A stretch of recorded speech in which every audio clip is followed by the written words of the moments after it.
તો આવી સુંદર કથા છે જે વરુણ વિજયની કથા છે. વરુણ વિજય એને કહેવાય જીભના દેવતાઓ છે. તો આ જીભના દેવતા વરુણ છે. સુંદર મજાની કથા છે. શરીરના એક એક અંગ, નખના દેવતા છે, ત્વચાના દેવતા છે, આ કેસ છે ને એના દેવતા છે, આંખના દેવતા છે, નાકના દેવતા છે, કાનના દેવતા છે, હાથના દેવતા છે, આ બધાના દેવ છે. એવી રીતે આ જીભના દેવ વરુણ છે. જીભના દેવ એ વરુણ છે. વરુણ એ જીભના દેવ છે. આ કથામાં રાસ રમવો હોય તો એટલી યાદ રાખજો, પેલા આ વસ્તુને જીતવી પડશે.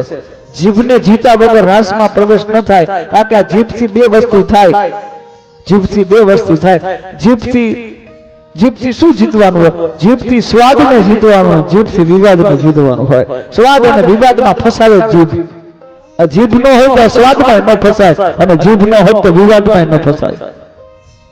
એ શું બોલું, કેટલું બોલું, કેવું બોલું, બોલું કે ન બોલું.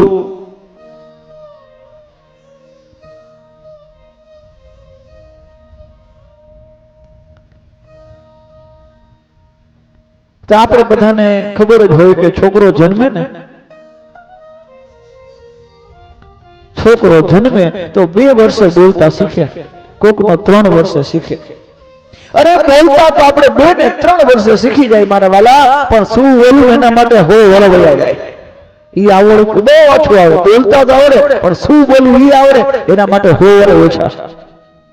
બોલતા ન આવડતું હોય, ક્યાં જગ્યાએ શું બોલાય એનું બહુ મહત્વ છે.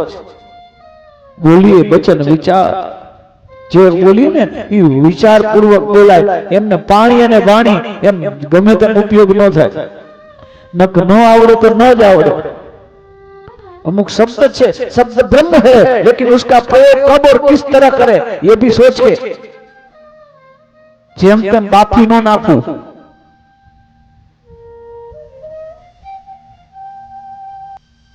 બોલતા પહેલા હો વખત વિચાર કરવો કે તમે જે બોલો છો ને, યાદ રાખજો ઈ ક્યારેય પાછું આવવાનું જ નથી.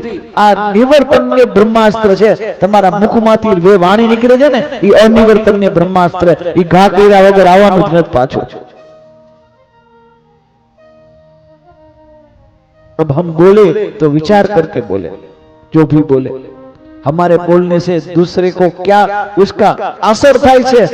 શબ્દ અસર કરે છે. આની પેલાની જ કથામાં આ બધા સાક્ષી છે. ઉપાડ્યું અભિયાન માવા મુક્તિનું, મસાલા મુક્તિનું અભિયાન 50 જણાએ મૂકી દીધા, એમાંથી 40 ચાલુ કર્યા, 10 મૂકી દીધા.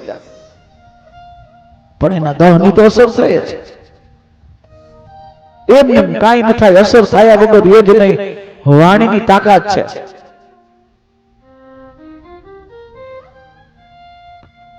આ જીભને જીતવાની વાત છે. સ્વાદને જીતવાનો, વિવાદનું કારણ જીભ છે. વિવાદ થાય જ નહીં. બોલીએ ઓછું તો વિવાદ થાય જ નહીં. આપણે વિવાદમાં ફસાય એને તમને નથી લાગતું કારણ વગરનું બોલીએ એટલે પછી વિવાદ થયા વગર એ જ નહીં. जब हम किसी को बोलते हैं, कोई आपने कहीं किए અને જવાબ વાણીથી દેવા કરતા જવાબ મૌનથી દેવો હારો.